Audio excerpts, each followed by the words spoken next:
오늘 우리가 어디를 갈 것인가? 또 그리고 이제 사전 교육 백제라는 나라는 어떤 나라인가? 또 그 문화는 어떤 문화고 특징은 무엇이고 그것이 현재 우리한테는 어떠한 영향을 주는가? 그것이 이제 사전 강의가 됩니다. 고대 삼국시대 백제의 수도 부여.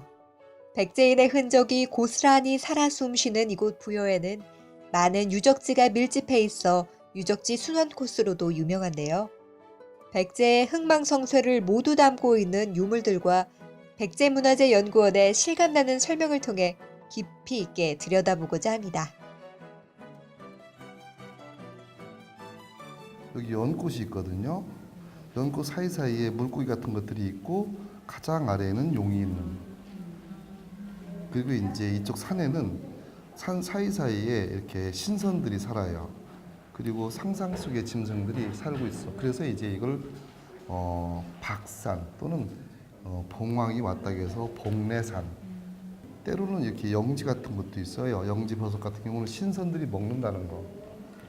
예, 가장 위에는 네 마리의 다섯 마리의 새가 가운데를 바라보면서 그 사이사이에 악기를 연주하고 있어서 천상 세계를 보여주죠.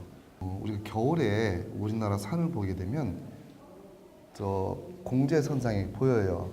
겨울 보면 겨울 눈밭에 산 보면 쫙 이렇게 있죠. 예, 눈 쌓이고 거기에 나무들이 쫙 그 선이 있거든요. 그렇게 표현된 거거든요. 이게 백제적인 거예요, 이게. 밑에 접점이 세 점이 가장 안정적이에요. 그래서 딱 놓으면 아무데라도 이게 네 점 되면 하나가 까딱까딱 하는데 두 점은 안 쓰고, 근데 이거는 딱 세 점이니까 그냥 놓으면 그대로 그냥 다 흔들리지 않게 되는. 백제가 삼죽토기가 참 유행이 많이 되는데, 이거 선호하는데, 그런 부분이 백제의 삼죽토기랄까 이런 세 접점.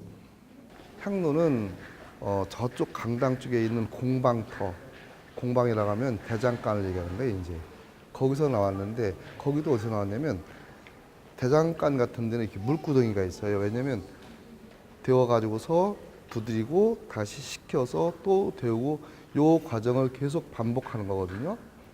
그래야지만 좋은 물건들이 나와지는데, 그 흙구덩이, 물구덩이 속에서 나왔어요. 근데 저것이 보통 물건이 아니고 왕이 특별한 행사 시에 쓰는 물건인데 왜 그게 거기서 나왔을까? 아마도 그게 백제 최후의 날이었다. 그러니까 이게 난 터졌는데 향로를 가져갈 어떻게 여유도 없고 가지고 어디로 갈지도 모르겠고 하니까 일단 여기다 묻어놓고 좀 평정이 조용해지면 다시 와서 이거를 꺼내야지 했는데 못 꺼낸 거죠. 근데 이제 그 절터의 앞부분에 이제 커다란 목탑 자리가 있어요. 목탑. 목탑을 할 때는 항상 큰 기둥을 쫙 위에까지 올려요. 이게 심주라고 하는데, 그 심주 밑에는 그 기둥을 받칠 수 있는 심초석이 있어요.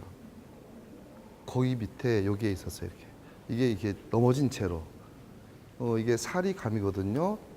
백제 창왕 13, 개, 태세, 정유, 매형 공주, 공양 사리 이렇게 되고. 그래서 이게 사리감이 되는데 요 안에가 텅 비어 있어요. 아마도 그 당시에 불 내고 그리고 누군가가 꺼내간 거죠. 그래서 남아있는 거 하나도 없고 이 돌멩이만 남아서, 근데 이게 정확한 연대가 나오다 보니까 이제 국보가 되는, 그리고 이 연대 때문에 저 향로가 또 훨씬 더 가치를 더 바라는. 근데 이제 우리가 이렇게 만들었는데 여기 요거 아치, 여기도 아치죠. 참 백제가 이걸 좋아해요. 아까 무령왕릉 이후에. 그래서 이제 백제의 어떤 전유물처럼 이런 아치가 되는데, 이 서산마의 삼존불이 요렇게 옷구름이 이렇게 돼 있죠. 양쪽으로 당기면 되게 신라는 양쪽으로 당겨서 하는데 백제 거는 한쪽에서 요렇게 옷구름처럼 것이 백제 불상의 특징이에요. 백제 불상은 매듭이 외매듭 이렇게. 그게 백제 불상의 특징이고, 아주 좁아 이쪽 와서는. 이게 딱 네모난 게 아니고 이런 식의 돌이었거든요. 서쪽은 아주 좁아요. 그러니까 여기다 조그맣게 해서 집어넣었어요. 이렇게. 다른 데 같으면 이렇게 안 만들고 그걸 잘 다듬어요. 그리고 똑같이 되게 할애해서 만드는데, 여기는 그렇지 않고 일단 먼저 메일을 만들고 나니까 돌멩이 다르네. 그럼 거기다 다시 또 맞추고 그냥 그 돌의 환경에 맞게 그대로 만드는 거. 제일 중요한 게 여기 요거예요, 요거요. 요 얼굴이 꼭 케사르 같지 않아요? 그리스 사람 같이 생겼어요, 이게요.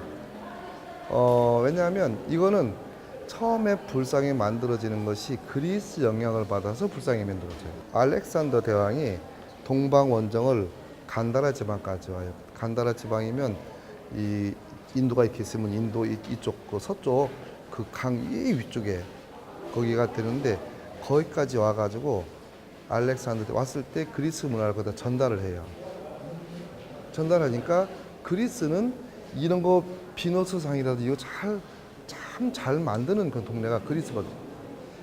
처음에는 이제 불상을 만들 수가 없으니 뭐냐면 감히 어떻게 석가모니를 만드냐. 근데 나중에 이제 석가모니가 죽고 나서 한 500년 정도 지난 다음에는 석가모니를 만드는데 그러다 보니까 그리스 사람 처음에 그쪽에서 배웠으니까 그런 식의 모양의 이런 걸 만들어 이렇게.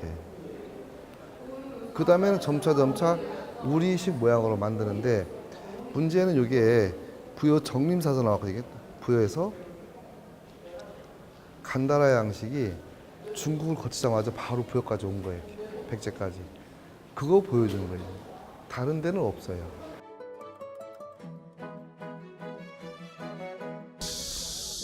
궁남지라고 하는 것은 궁의 남쪽에다 연못을 팠다라고 되어 있어요. 무왕 때 630년대인가 그때쯤이 되는데 궁의 남쪽에 연못을 파고 그리고 가운데에다가 섬을 만들어 놓고 거기다 각종 기화이초라는 것은 뭐 이렇게 특이한 것들 그런 꽃이라든지 그런 나무들 심었다. 근데 그 부여는 아까도 했지만 이 금강의 하류이다 보니까 여차하면 물에 잠겨요. 삼국사 이후에도 비만 조금 오면 이게 시가지에 물이 차가지고 집이 다 잠겼다라는 기록이 참 많이 나와요. 그리고 얼마 전까지만 하더라도 저쪽에 월함지락에서 부수산 뒤쪽 거기에도 커다란 방죽이 있었고 또 요 동문삼거리 거기에도 만갱이 저수지락에서 거기도 커다란 방죽이 있었어요. 이제 그런 방죽은 새마을 사업 때 대부분 메꿨고 여기는 그 당시 오히려 이렇게 가꿔서 궁남지로서 관광지화하고 있는. 이렇게 해서 나성 바깥으로 나오고 보니까 이제 밖에서 나성을 보게 되는 거거든요. 그러면 여기 보면 저쪽에 보면 이렇게 밑에 돌을 이만큼 싼 다음에 흙을 덮었거든요. 예전에는 흙만 이렇게 있었어요. 이렇게요. 근데 저쪽 발굴해 보니까 밑에 이만큼 올려지고 그 다음에 그 위에 흙이 있었는데 실은 바깥에는 몽땅 위까지 아마 돌을 쌌을 거예요. 근데 이제 무너지니까 그 밑에만 남은 거지. 이렇게 놓으면 저런 성벽도 아니에요. 다 올라오게? 누구나 올라오게? 그래서 바깥에는 수직으로 이렇게 한 다음에 안에는 흙을 이렇게. 그래서 내부에서는 아무데나 올라갈 수 있지만 밖에서는 못 들어오게. 아마 더 높았을 거예요. 저것이 부여를 뺑 돌아서 쌓여 있어가지고 부여 나성이 되는 거죠. 역사 공부는 그렇다고 하잖아요. 답사하니까 좋고요. 보람이 있었고 모든 교육이 강의와 현장 체험을 통해서 이루어지는 것이 가장 바람직한 인문학 강의가 아닌가 이렇게 생각이 됩니다. 백제 지역에 산다는 자부심을 새삼 느끼게 되는 그런 계기가 되었다고 생각을 합니다. 문화재들을 볼 수 있으면서 설명을 들으니까 너무 좋았어요. 그리고 아주 강의가 훌륭했습니다. 저희 도서관에서는 주로 중장년층들이 좀 많습니다. 그래서 책을 통해서 작가나 또 인물들의 삶을 살펴보면서 자신들의 삶이 어떤가 또 고민도 해보고 생각해보는 계기를 가질 수 있도록 이번 프로그램을 진행해 보았습니다. 이번 수업을 통해서 또 여행을 단순히 먹고 즐기는 여행이 아닌 여행의 참뜻을 알아가는 그런 인문학 수업이 되길 바랍니다.